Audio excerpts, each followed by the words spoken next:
Look how the steps have all this mosaic tile. It's really, really nice. Good morning. I am here in Waiua. I'm all packed up and I have business to take care of. My bike, as you know from the other day, it was punctured and I plugged it with the help of a very kind man. So welcome back to the vlog.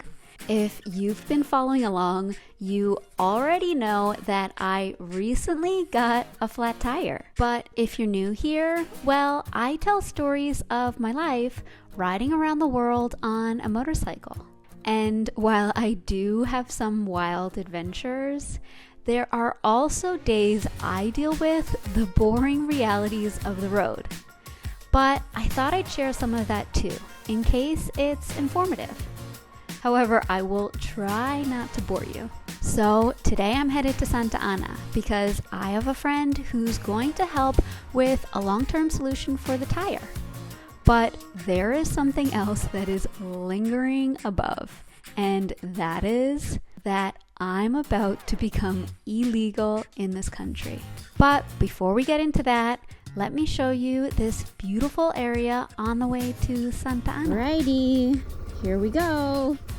First stop, we're headed towards a church. But first, we'll find a gas station to check the tire pressure. Keep a little bit of an eye on this tire for the time being.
Okie dokie, now we're on our way to Santa Ana.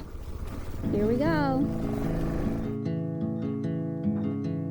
So the reason I'm about to become illegal in this country is because my tourist visa is about to expire, which means I have stayed in the country a long time. But before I dive into those details, I do want to share something.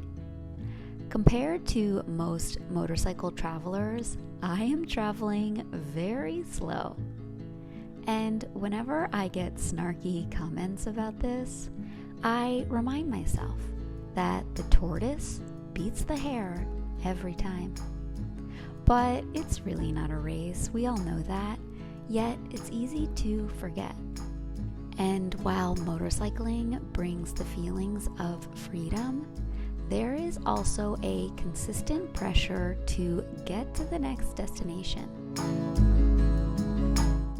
At the end of the day, I just do my best to pace at a rhythm that is set by my own heart and nothing else. Morning here in Santa Ana, and all these papers are copies to bring to the immigration and get an extension on my visa. I'm waiting now for an Uber to take me there.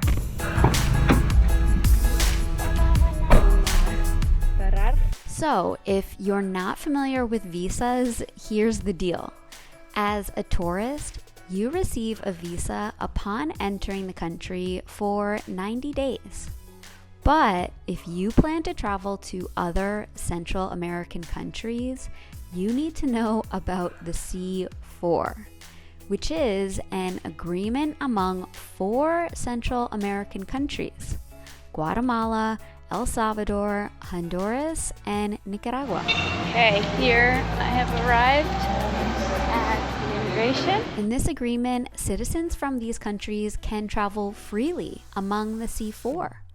But for foreigners, that means our 90-day visa also applies across the 4 of those countries.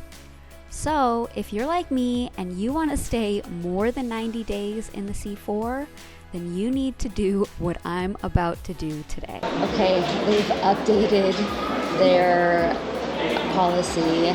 Well, they changed some policies, but in order not to confuse you or bore you, I'm just going to give it to you straight. Go to an immigration office between 5 and 0 days before your expiration date. Bring copies of all your important documents. Get a copy of a driver's license of someone from El Salvador who can be your sponsor. Bring a copy of the reservation of where you're staying. It costs $25 in total, and they take fingerprints and a photo. And that is it. This was one of the easiest processes I've ever done, and also one of the friendliest. It's so heartwarming. This is like the nicest process ever. He's being so helpful. Okay, huge shout out to Stanley, who was the nicest person ever. I enjoyed chatting with him so much. He's a motorcyclist enthusiast, which was so adorable. I think my Uber is here. Hola. Qué bueno, otra vez. ¿Cómo estás? Muchas gracias. Buen día. Back at the hostel. Coconut water, and now I go to my friend's motorcycle shop. Voy con la moto, sí. Gracias. Okay, here we go. Just 7 minutes away.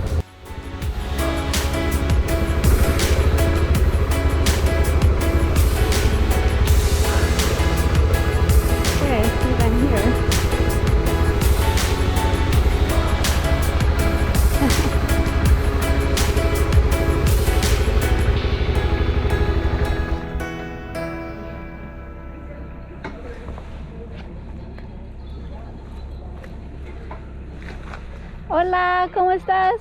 Bien, bien, ¿y tú? ¿Eres gato? Sí. Mucho gusto.